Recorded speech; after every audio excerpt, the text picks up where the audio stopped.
les maisons de Jérusalem. Il livra au feu toutes les maisons de Batangigala, Sima Tokeina, Deutéronome.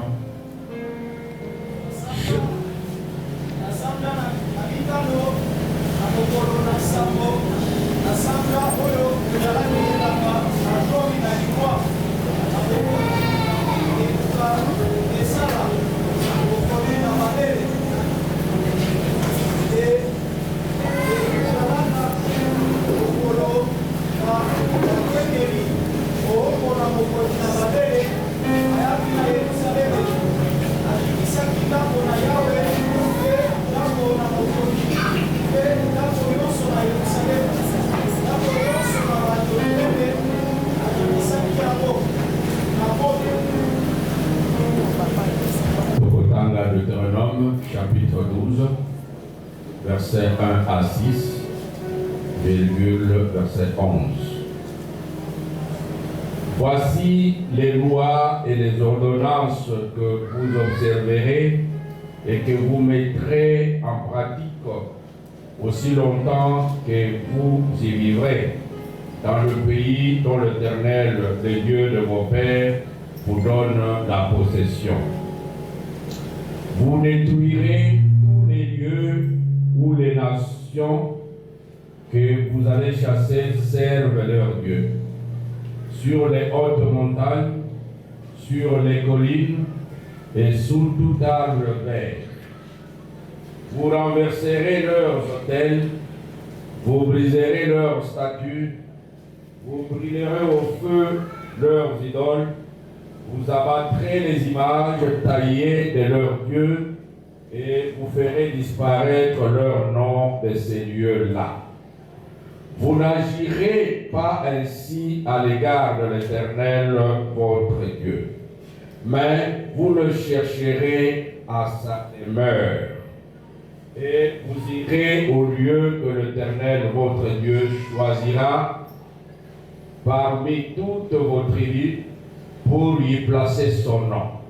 C'est là que vous présenterez vos holocaustes, vos sacrifices, vos dîmes, vos prémices, vos offrandes en accomplissement d'un vœu, vos offrandes volontaires et les premiers-nés de votre gros et de votre menu bétail. Alors, verset 11, alors il y aura un lieu que l'Éternel, votre Dieu, choisira pour y faire résider son nom. C'est là que vous présenterez tout ce que je vous ordonne, vos holocaustes, vos sacrifices, vos dîmes, vos prémices et les offrandes choisies que vous ferez à l'Éternel pour accomplir vos vœux. Oyo ejali mibeko pe malako oyo okokeba ete bosala na mokili oyo Yawe Nzambe na batata na yo apesi na yo lokola libula mikolo yonso ekotikala bino na se. Bokobebisa solo bisika yonso kuna mabota makobimisa bino basalelaki banzambe na bango na likolo na nkeka molai pe na likolo na ngomba pe na se na nzete mobesu nyonso. Bokobwaka bitumbelo na bango na se pe bokobuka makonji na bango na biteni pe bokojikisa bikeko na bango na asela na bango na moto. Bokokata yango, bokokata bikeko na banzambe na bango pe bokoboma kombo na bango na esika yango. Bokosalela Yawe Nzambe na bino boye te. Kasi bino bokoluka esika yango ekopona Yawe Nzambe na bino na kati na mabota na bino yonso pona kotia kombo na ye pe pona kosala ejalelo na ye Bwana. Bokokenda kuna pe bokoya na mbeka na kotumba mpe miboma na bino mpe ndambo na jomi mpe makabo makokaba bino mpe mbeka na bino na ndai mpe mbeka na bino na mokano malamu mpe bana na liboso na bangombe mpe na bampate na bino. 11. Na ntango yango bokoya na yango nyonso. Vous n'agirez pas ainsi à l'égard de l'Éternel votre Dieu, mais vous le chercherez à sa demeure, et vous irez au lieu que l'Éternel votre Dieu choisira parmi toutes vos tribus pour y placer son nom. Amen. Nazali na continuité. Bien sûr, vous allez qui colorer la culte. Depuis un certain temps, je parle de la maison de Dieu et de sa présence. Donc, on a les lots, sur qui Kawani, Tokokutana, Kaka na mois de septembre. Je préfère qu'on récapitule un peu pour être makambo evanda kati na biso na lolenge ya malamu. Amen. Thème principal ya mateya oyo ezali nde royaume de Dieu. Nde tobandaka na yango. Tolobaki po ete royaume ekoka kozala, il y a 4 éléments principaux. Il faut qu'il y ait un roi. Il faut de domaine et roi et tout territoire naïe. Il faut qu'il y ait habitants, résidents, sujets. Il y a un roi dans le royaume Oyo. Quatrièmement, il faut qu'il y ait des lois ou d'une façon générale qu'il y ait une culture. Oyo, roi Oyo a imprimé na territoire na ye. Pour ça, il faut lever là, pour qu'on s'y ensemble, 4 éléments Oyo et Zali Kotika. Dans le but, nous allons récapituler pour être évalué sa cohérence na boyebi aux Zali na Yambo, Oyo, aux voix qui depuis au Bandaki. Pour qu'on s'y ensemble, les 4 éléments là. Mais définition, beaucoup d'ensemble les alignés. C'est quoi le royaume de Dieu? Donc on a tout royaume, mais pour l'ensemble, le royaume de Dieu est à sphère, tout domaine, tout territoire, où une volonté naïe est allée respecter, peut est allée au salema. Amen. Bisika bato bazali kotosa mpe kokokisa volonté na Nzambe bokonzi na Nzambe ezali esika wana. Parce que ezali royaume tozwi ndakisa ya royaume lokola royaume ya Belgique. C'est un pays. Lokola royaume ya Maroc. C'est un pays. Le royaume, il y a l'Espagne, c'est un pays. Le royaume Nazam aussi, les alliés domaine, les alliés territoire. Il n'y a pas de bazali, kotosa, bokozinaye, to mibekonaye, to volonté naye. Les alliés Nicolo, je crois qu'on avait lu Psaume 135, verset 6. On peut nous le lire encore rapidement. Psaume 135, 6.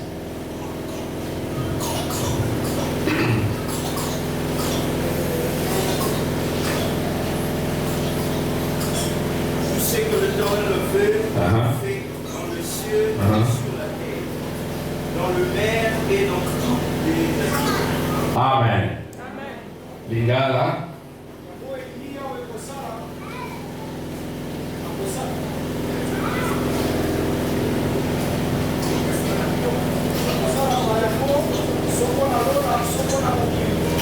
Soko na mai munene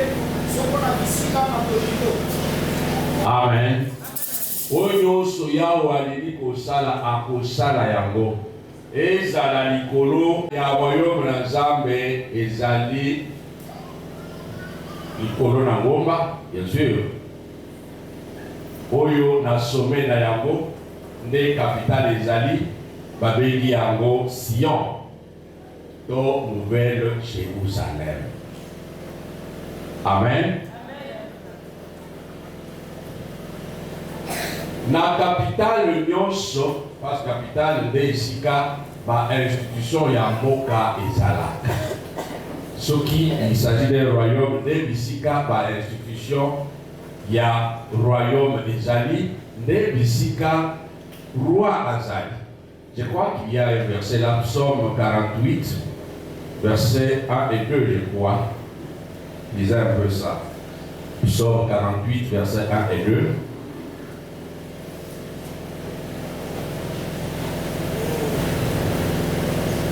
Psaume de fils d'Écoré.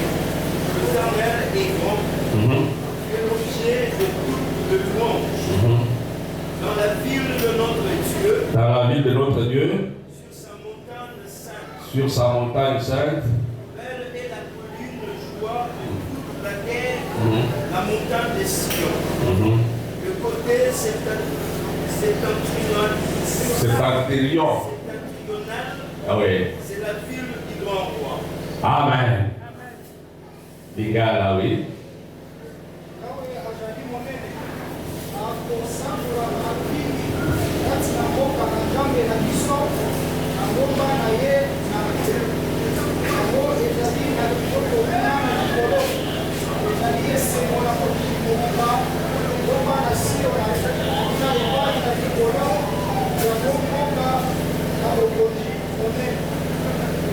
Amen. Donc, dans d'autres exemples, il y a Mokili, pour comprendre les bagages. Pour ça, quand il y a la catoye, il y a kutuzali koloba, il y a kutuzali kosala. Tous les Wakabaka pour la Massapo, à l'Okotia, au Babetia, au Tete, il y a une logique dans Makamonazam. Et pour la biso surtout, il y a un lobby, tous à la paix, bataille. Les animaux tous une cohérence. C'est lui qui a compris, c'est celui-là qui porte le fruit. Comprendre, c'est prendre dans l'ensemble.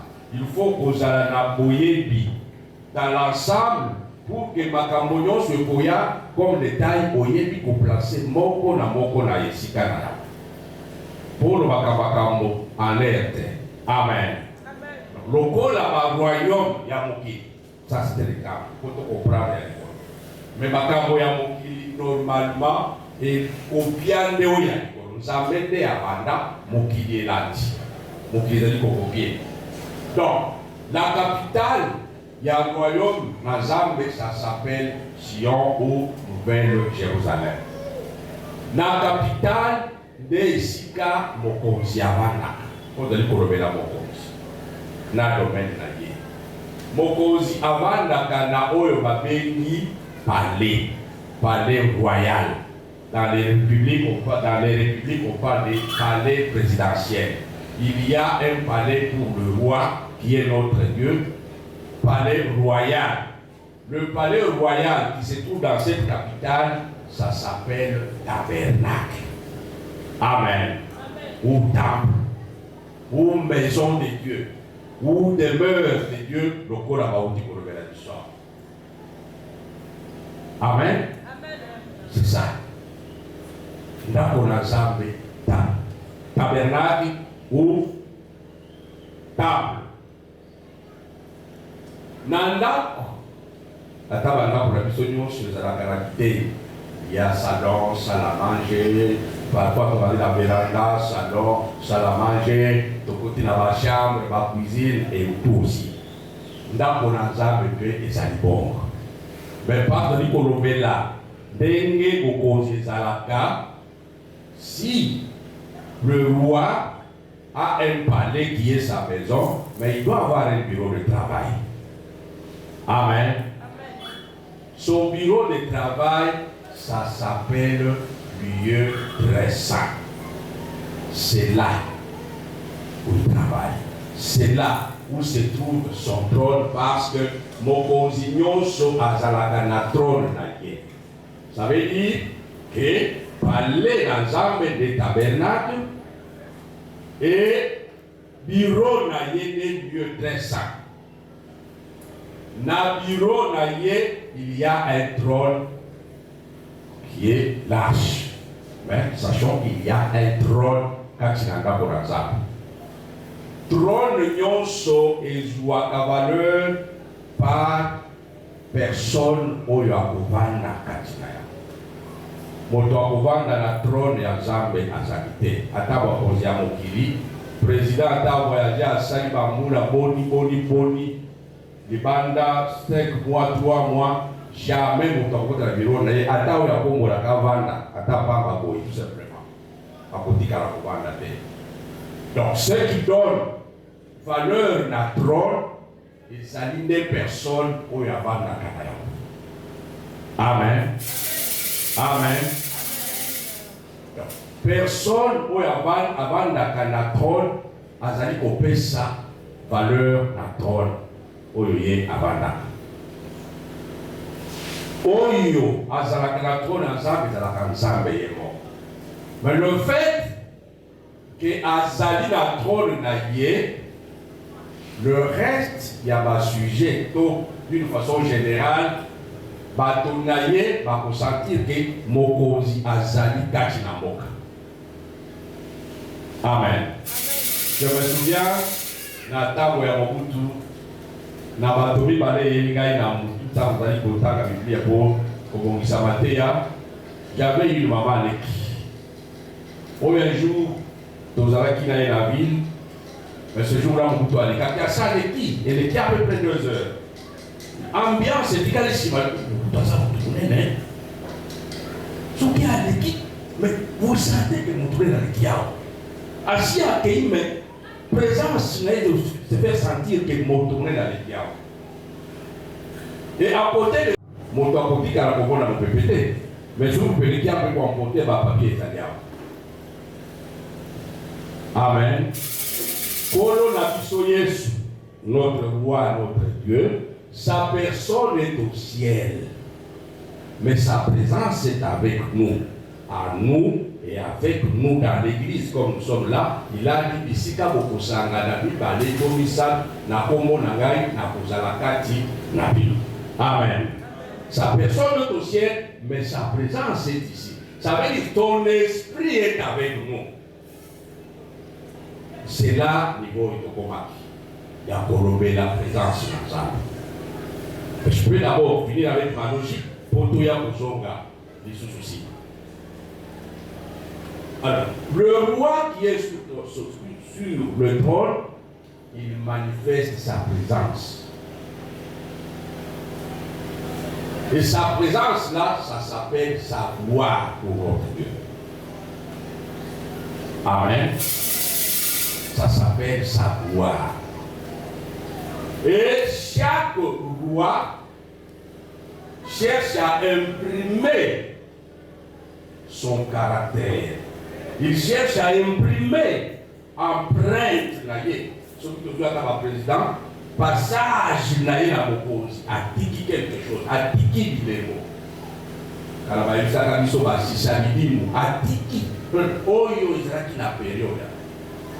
Mais il y a des mots dans le sens que à façonner le peuple. Un roi travaille à façonner le peuple. Son peuple à son image. Parce que dans un royaume, ce n'est pas la république, on peut dire le président vous imprime, c'est donc.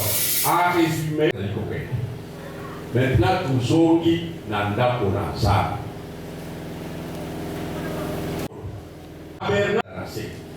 Je crois, je vous ai donné l'exemple. Il y a ce quoi, Jean-Paul ou voilà, à la physique son bac. Et ça dit symbole de la physique à Bala. Tombé la Kayabo Alliance. Symbole nyonso et la sakani. Ce qui Jean-Paul a accueilli, je ne sais pas, dit voilà, il y a mon quoi, dans la moisité. Tout le monde qui verra là-bas que non, ce monsieur est déjà marié. Je dirais une autre partie qui est spirituelle. Donc, sur la terre, nous sommes des alliés du colon, des alliés qui se reflètent sur la terre. Parce que ce qui est église, des alliés temple, et temple, tu veux des alliés ndako na nzambe, ce qui veut dire des alliés ndako. Mais pas y avoir nzambe avant. C'est cela que Yesu a dit, ceux qui vont s'engager, ils parlent de tout ça, tu n'as pas mon engagé, dans la vie to s'engager awa, on ne peut avoir aucun doute parce que to s'engager awa pour la meeting politique, to s'engager awa pour la musique, to s'engager awa pour la ligue et le matin, to s'engager awa na komona ye, il est là. Amen. On doit avoir aucun doute, il est là. Hébreu 11, si c'est le but, quand il y a 11, 6, et le milieu.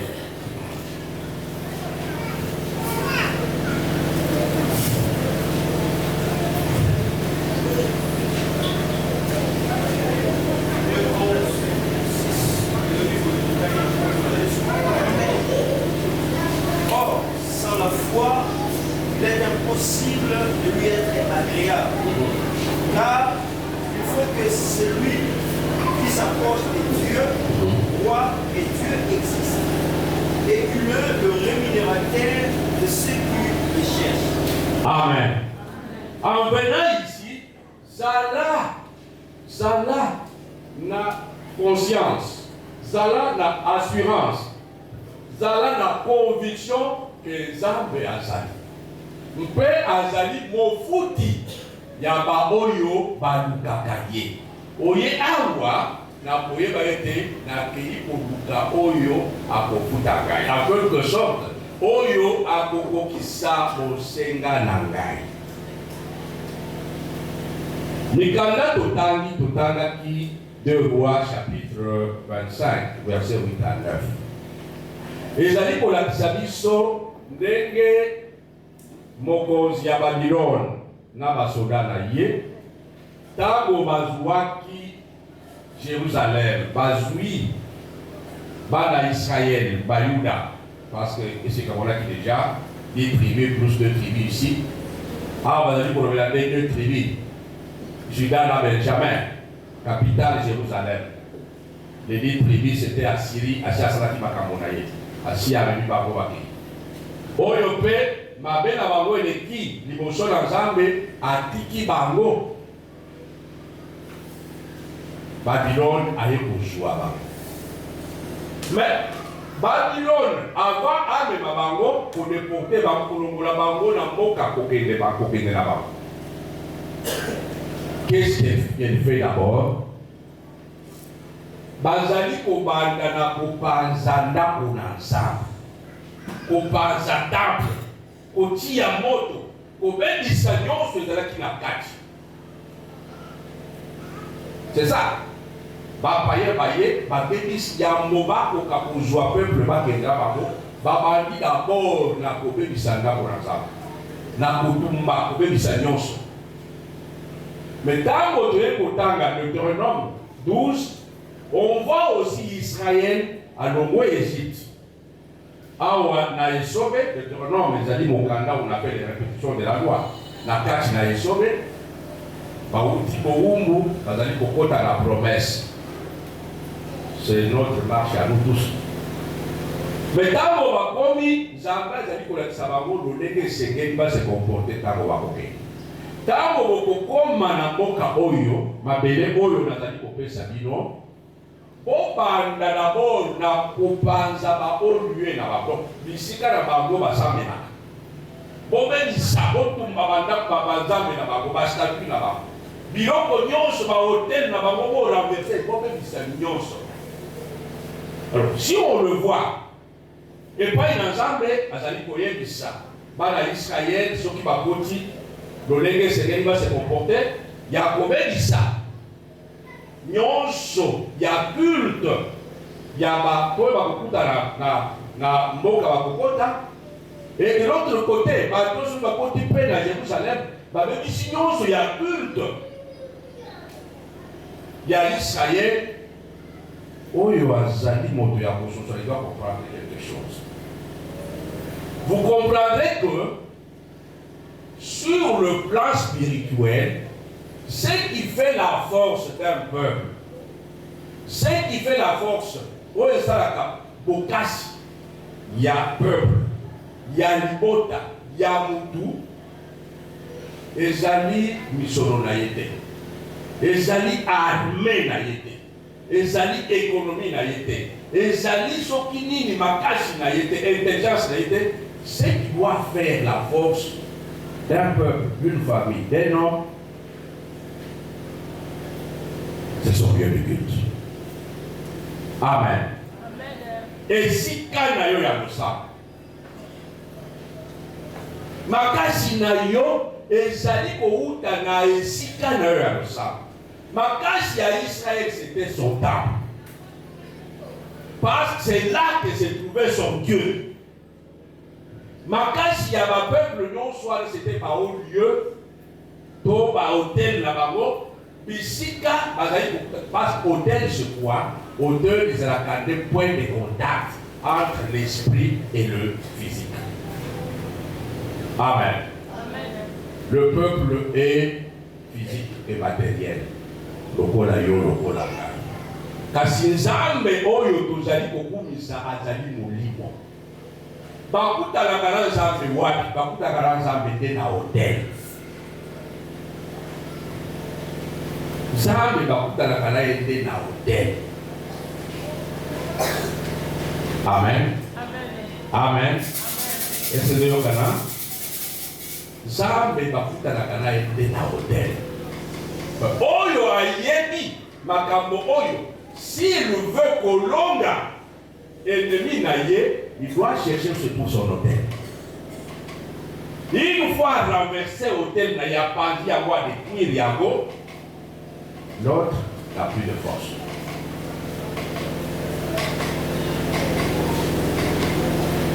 Victoire est pour la facile parce que ce qui faisait sa force au voilà tous les peuples quand ils faisaient des guerres. La garde de la Bible, ils cherchaient d'abord où se trouve lieu de culte, il y a pas de combattre. Le combat devait commencer par là. Amen. Amen. On le dit, c'est pour toi aussi. Makambo tozali kotanga na Biblia, tout yokaka yango lokola masolo ya kala ezali kotala biso te. Vi na yo ya momoto esengeli ezala na bisika ozali kotire force na yo.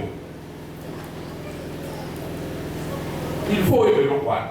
Pour vivre te sans kozala esika force spirituelle. Oh, les amis, source, il y a prospérité na yo.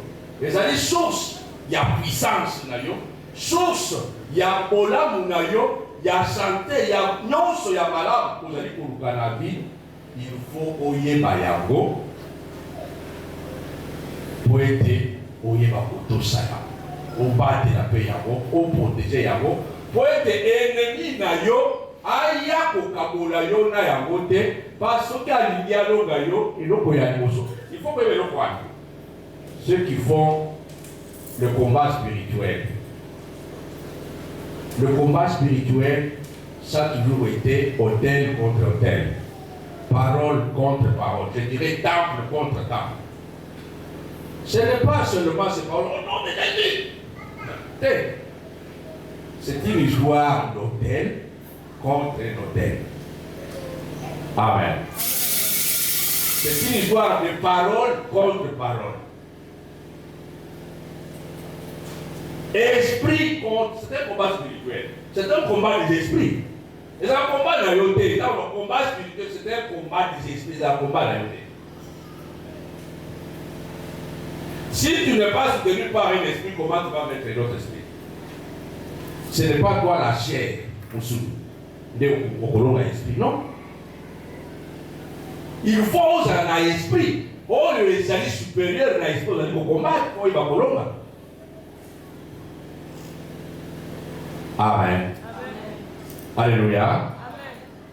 Donc, c'est cela. Gagne le colayo. Toye ba ete esika na biso ya makasi ezalaka nde ndako na Nzambe. Amen. Ndako na Nzambe nde esika ya makasi na yo. Nde bisika ozali kotire makasi na yo. Koluka te eloko moko ekabola yo na ndako na Nzambe. Dimanche oyo eleki tomonaki yango. Nzambe alobi ke asali alliance na Lévi, alliance ya paix pe ya vie. Esika ya makasi na yo ezali ndako na Nzambe, parce que na ndako na Nzambe d'abord nde bisika Nzambe avandi. Na ndako na Nzambe, Nzambe atie Lévi, atie nganga Nzambe po ete yende na matoi na ye ayokaka Nzambe. Pe na monoko na ye apambola yo. Na maboko na ye apesa yo vie, apesa yo paix. Par l'imposition, je me souviens un jour ici, où j'ai posé des mains aux gens qui étaient debout. Pasteur allait m'expliquer, peuple à l'obéité, il faut qu'on fukama. Parce que au à maboko, les alindés coupés. Ça c'est comme si on versait de l'eau dans un vase. Nganga Nzambe azwi manda epai na Nzambe po ete azwaka oyo ya bolamu epai na Nzambe mpe apesaka yo. Je crois que Tagaki, Nombre chapitre 6, trouvez-moi ce verset-là. Et je vais finir. Nzambe apesi même na formule. Apesi formule epai ya basacrificateur. Lolenge nini esengeli balobela. Trouvez, on avait lu ça dimanche passé. Nombre chapitre 6, trouvez le verset.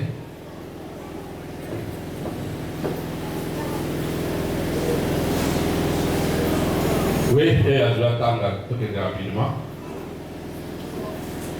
3. Tanga à partir avec 3 jusqu'à combien? 25. 27. Tanga et voilà. Parle à Aaron. Fais ça les micros. Aux autres dans la première. Parle à Aaron et à ses fils et dit: bénirez ainsi les enfants d'Israël, vous leur direz que l'Éternel te bénisse et qu'il t'écarte, que l'Éternel fasse luire sa face sur toi et qu'il t'accorde sa grâce, que l'Éternel tourne sa face vers toi et qu'il te donne la paix. C'est ainsi qu'ils mettront mon nom sur les enfants d'Israël et je les bénirai. Amen. Oui, il y a la parole rapidement.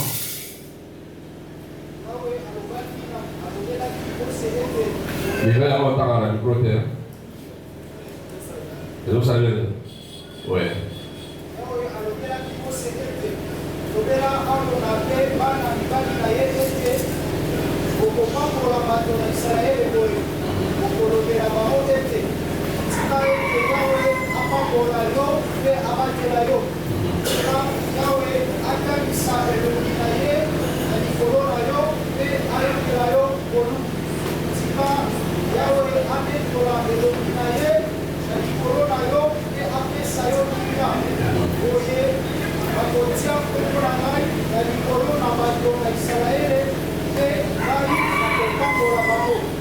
Amen.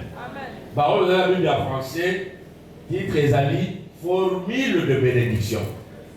Nzambe apesi et pas ma sacrificateur. Na formule, pour être baillé, va pour pas moula, par la formule, mon diva. Par lui, au Colobéla, Moïse, il dit ça à Aaron, souverain sacrificateur. Na ba na ba sacrificateur. Tala lolenge et sengeli, balobela peuple. Balobela bana na Nzambe. Pour la coupa moula ba. balobela bango maloba oyo kotanga boye nde lolenge bango bakotia kombo na ngai likolo na peuple ngai nzambe na kopambola bango. Saveli nganga nzambe azali kotia nde kombo na nzambe likolo na yo, nzambe apamboli yo. Amen. Mais ça veut dire qu'on comprend ce qui se passe dans la maison de Dieu.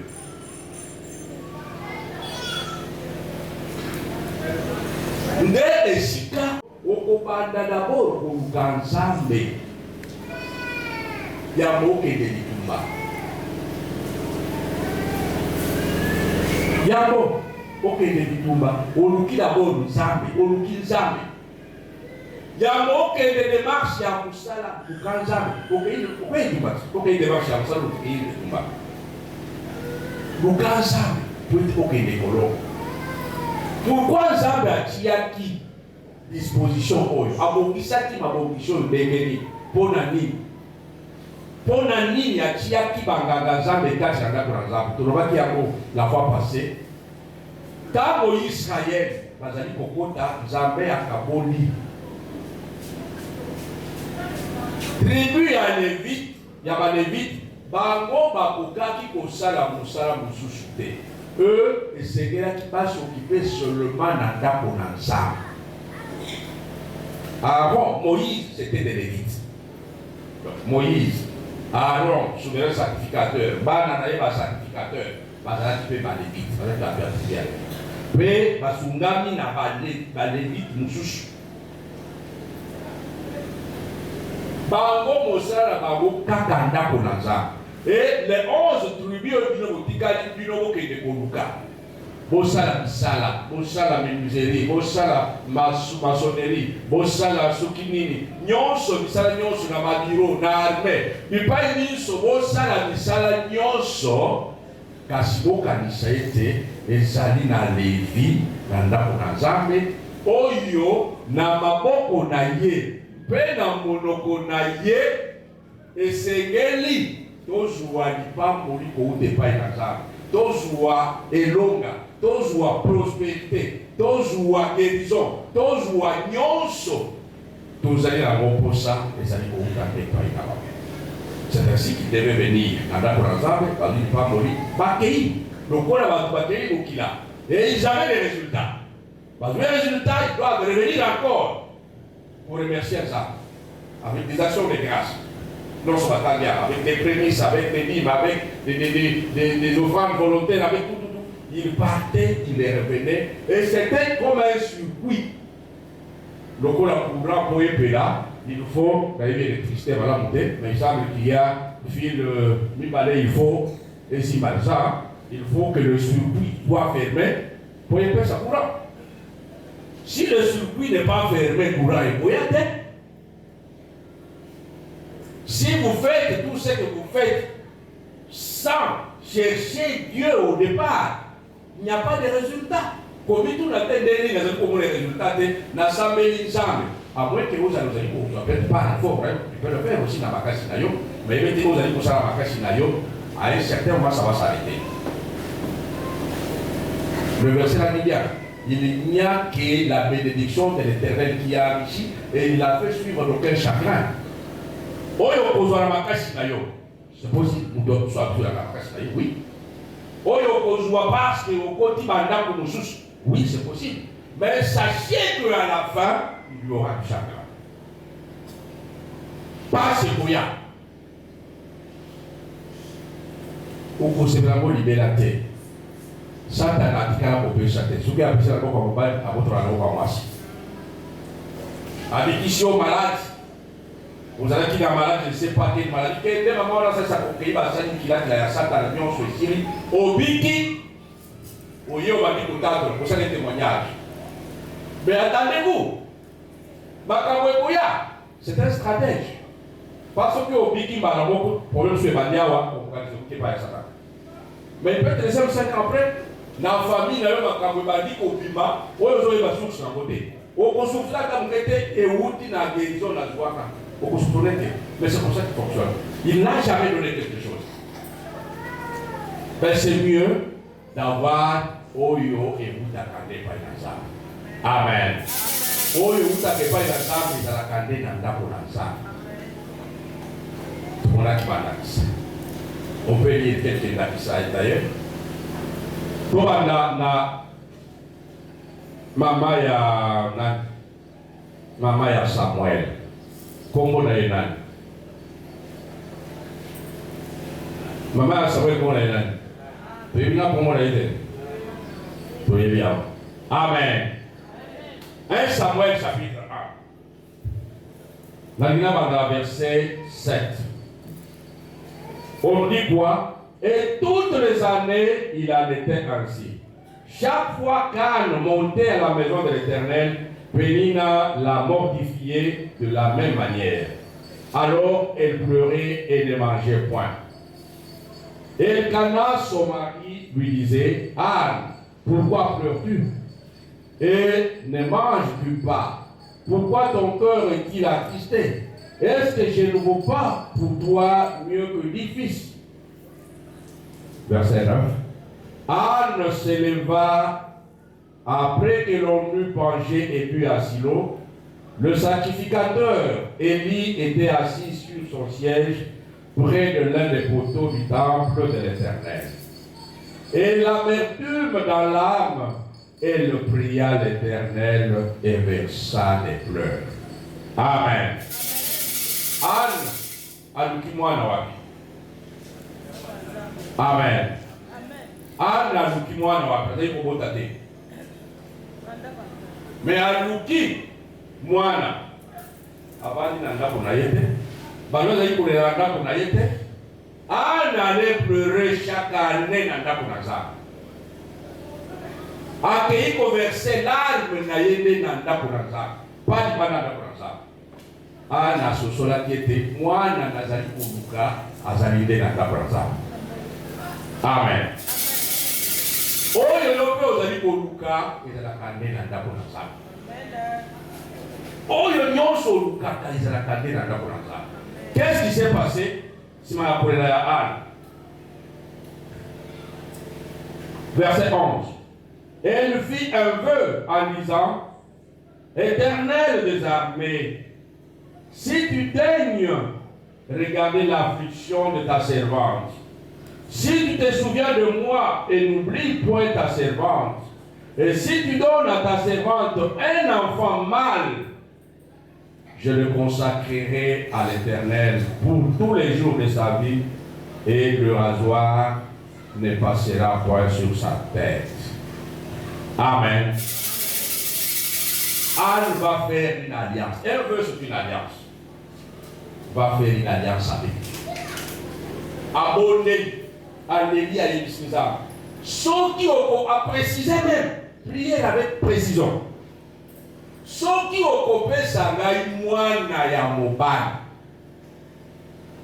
Ceux qui ont collé la gaille, jamais la gaille.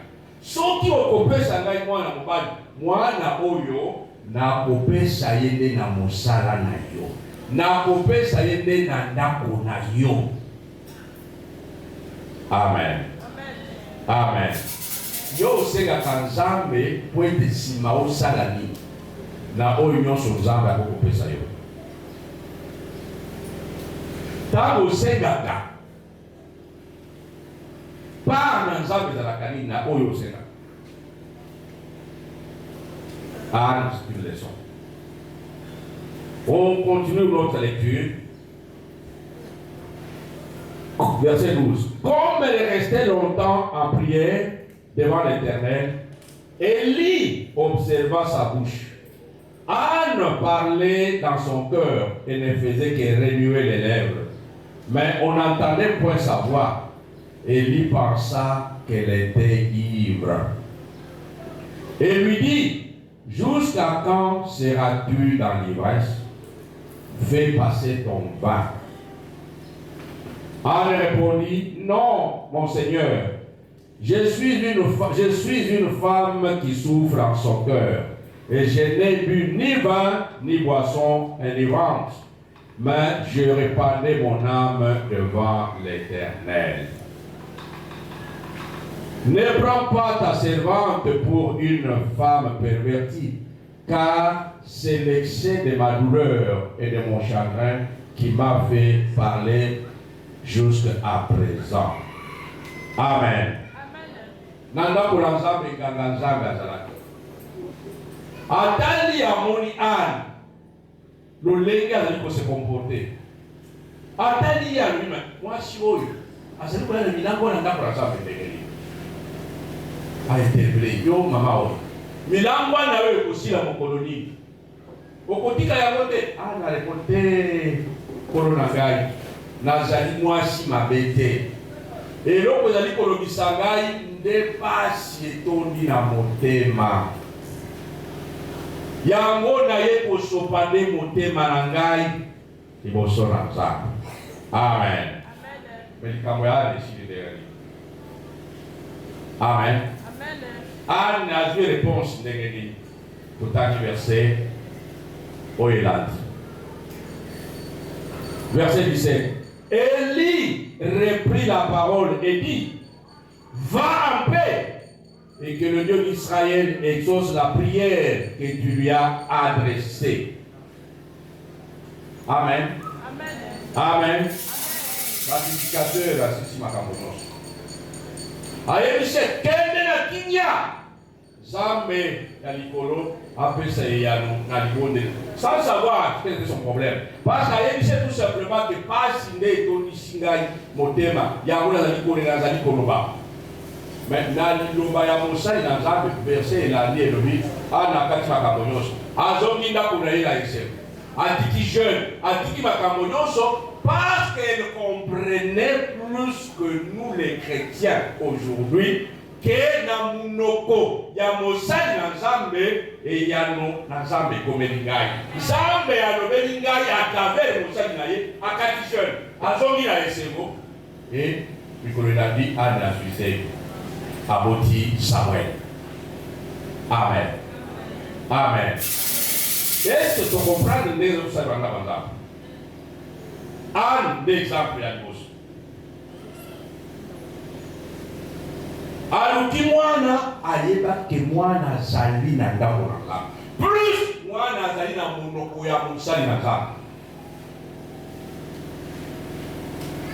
Amen. Ndako na Nzambe nazali kolakisa yo moto ya mibali. Oyo azali kati na bitumba. C'est le roi Ézéchias. Ye azui mokanda ya menace et pas ya roi ya Assyrie. Je ne sais pas si on peut lire, c'est 2 Rois chapitre 19, si je ne me trompe pas. Ceux qui n'ont pas trompé, Oyo Ayebiambo à Soukingay. 2 Rois chapitre 19, verset, je crois c'est 14.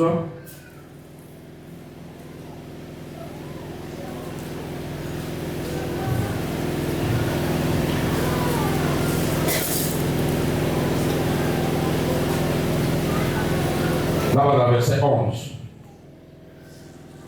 Voici. Dans le verset 10. Le message bâti de Ézéchias, roi Ézéchias, oui. Vous parlerez ainsi à Ézéchias, Mm-hmm. roi de Juda. Mm-hmm. Et ton Dieu auquel je confie ne t'abuse point en disant Jérusalem ne sera pas livrée entre les mains du roi d'Assyrie. Voici, tu as appris ce qu'on a fait le roi d'Assyrie à tout le pays, comment ils les ont détruits. Amen. Tout le monde. Le roi d'Assyrie a tindi message et pas ya roi ya Juda, a tindi message pas Ézéchias.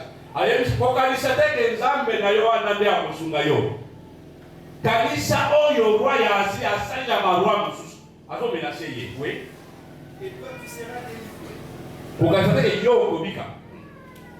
Dieu de nations que mes pères ont détruits, les ont-ils délivrés?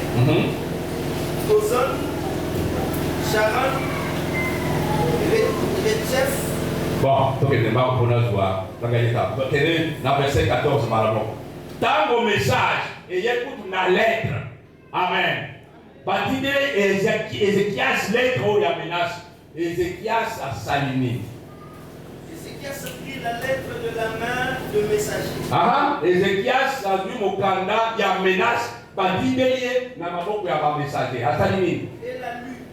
Attendez à vous. Puis il monta à la maison de l'Éternel. Ah, attendez à vous, ça dit, n'a yé n'a pas caté.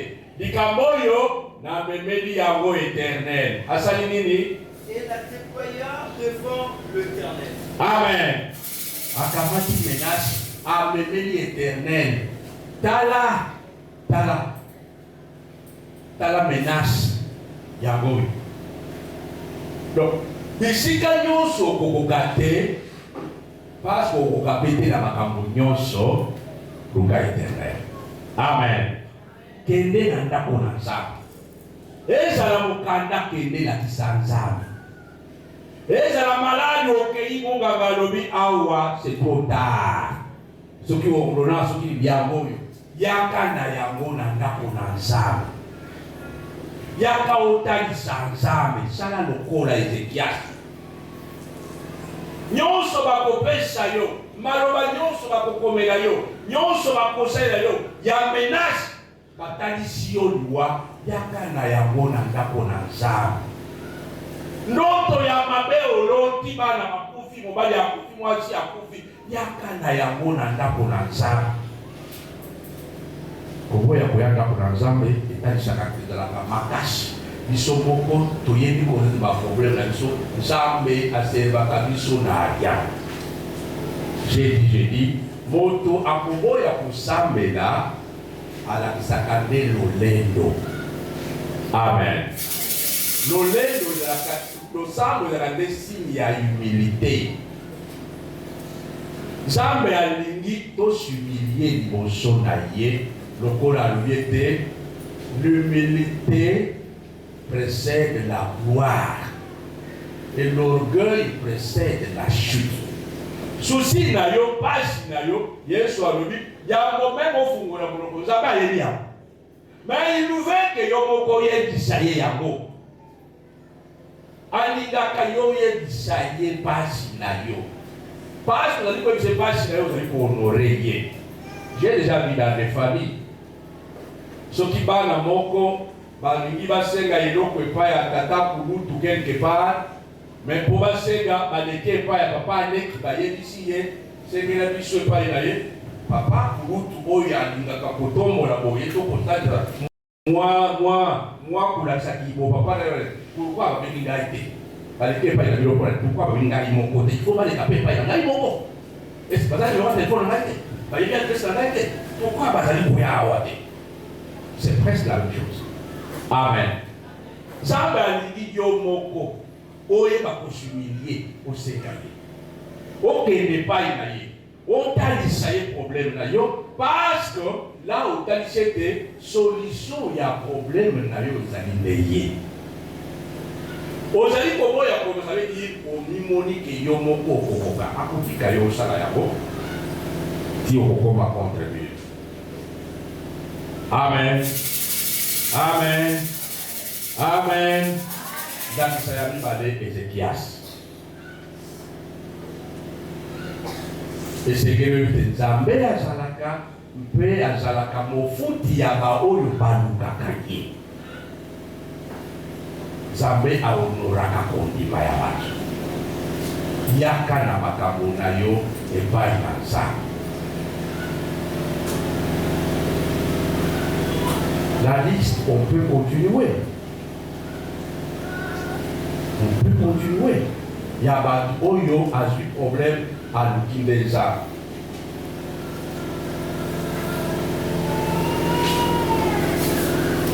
Amen.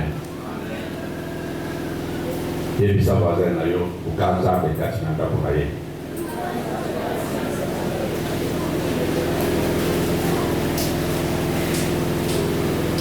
Je veux qu'on relise encore le verset qu'on avait lu la Touissa. 2 Corinthiens chapitre 6, verset 10. Paul azali koloba. Tango mosusu tolenge bato bamonaka basali na Nzambe. Kasi azali koloba nini? 2 Corinthiens chapitre verset 6 et le verset 10.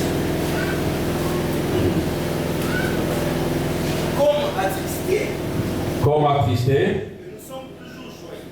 nous sommes. Pour la voyez le pour la Zambé. Bakosa ils sont makambo ya passe, kasi tokozala kaka na esem. Oui. Comme pauvre, Lokola pauvre, bakomona tutali babola kasi et nous enrichissons plus. tozali koenrichir plusieurs. Amen. Na miso ya bato otali mosali na Nzambe oyo azali mobola, pourtant yende moto azali koenrichir yo. Pourtant enrichissement na yo to prospérité na yo ezali kokutana epai na yo. Okota lolenge ye azali te, mais okoyeba ete atiama na ndako na Nzambe mpo na lipamboli na yo. Ça va mon cher, c'est suffisant. Amen. Amen. Je veux qu'on lise Malachie au total à Colonios. Malachie chapitre 3 verset 10. Et le béni. Au total à Colonios. Parfois tout ça parfois. Attention à des petits détails. Malachie 3 10 c'est le béni. Malachie chapitre 3 le verset 10. Apportez à la maison du trésor de l'épi. Oui, pourquoi? Enfin, qu'il y ait de la nourriture dans ma maison. Ouais. Mettez-moi de la sorte à l'épreuve, dit l'Éternel des armées.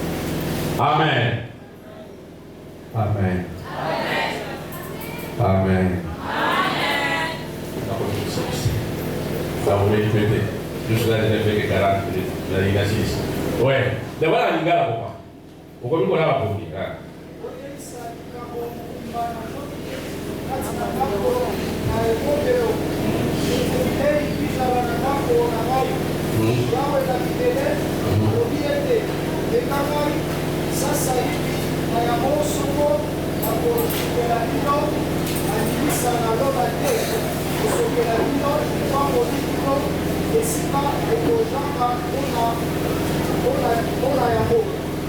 Amen.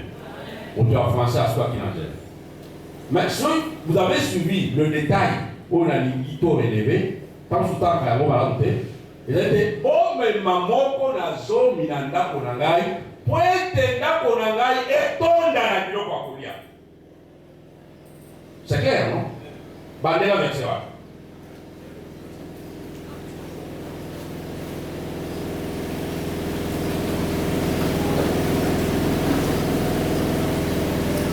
Apportez à la maison du trésor toutes les dîmes. Afin que vous apportez les dîmes. Afin quoi? Pourquoi? Qu'il y ait de la nourriture dans ma maison. Afin qu'il y ait de la nourriture dans ma maison.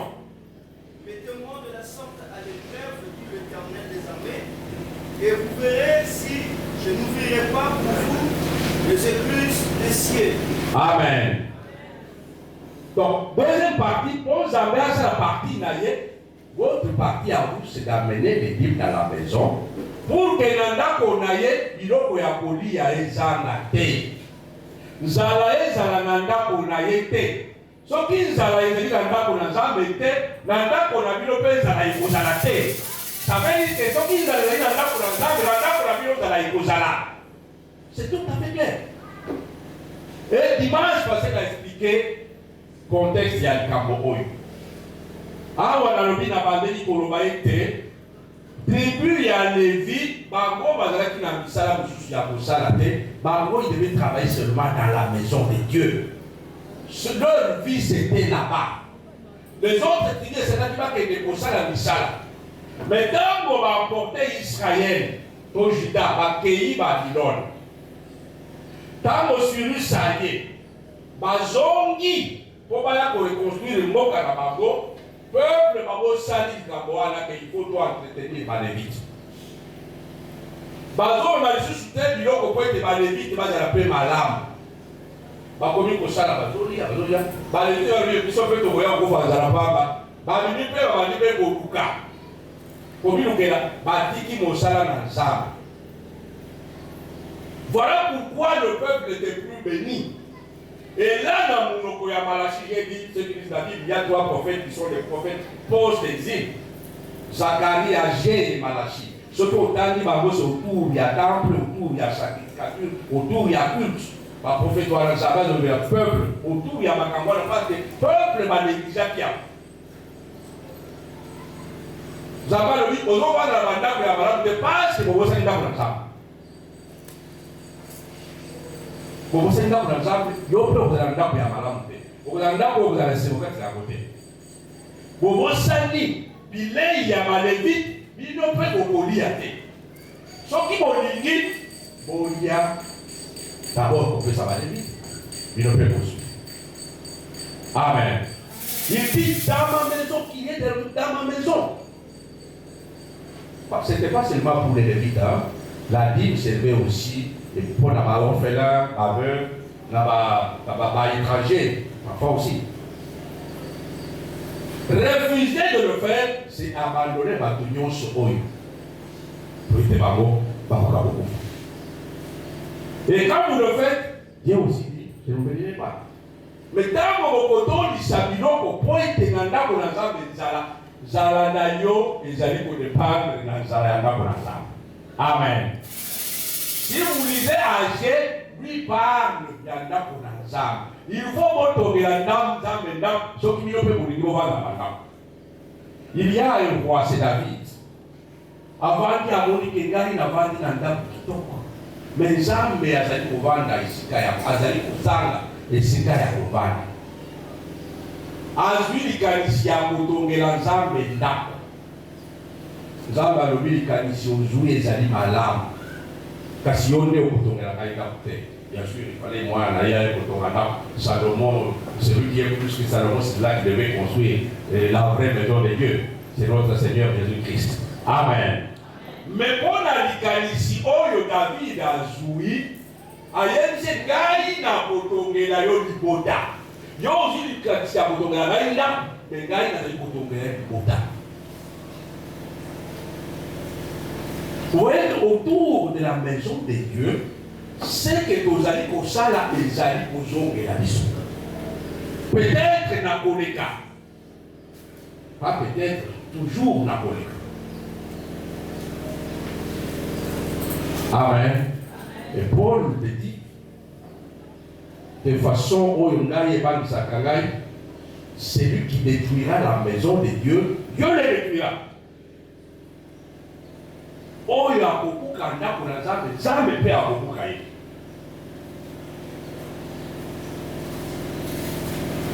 Ce matin, j'ai voulu que tu comprennes le matin pour eux. Parce que tu comprends le yango, tu comprends pour ça la makambo na Nzambe, na koyeba kobanga Nzambe. Amen. Amen. Parce que makambo mingi ezalaka biso na nde kobanga Nzambe. Ezalaka biso pa koyebaka te mpe ndenge nini makambo yango ezali kofonctionne. Toyaka ndako na Nzambe kaka bongo sans comprendre makambo ndenge ezali. Ce que comprendre yango, tamona na kobanga Nzambe. Tamona na koyeba importance ya ndako na Nzambe. Ozali na mokumba ya kotonga ndako na Nzambe. Ozali na mokumba ya kotondisa biloko na ndako na Nzambe. Ozali na mokumba ya koluka oyo ozali yango mposa nde na ndako na Nzambe. Parce que nde esika yango ezalaka libanda te. Nzambe azali kati na ndako na ye et il agit à travers Baoya qui pour aider aux joies pas mourir là yo et pas là-bas. Ce qui au sous-soli au cause de la continuation. Amen. Mais au cause de la continuation, on a courir le cause de ça. Na moneleti ko gaileki. Parce que la guerre kota na bo Italie présence na Nzambe ndenge tolobaki. Atako expliquer yango mokeli lisusu. Mais tokokutana na mois de septembre Nzambe apakoleli.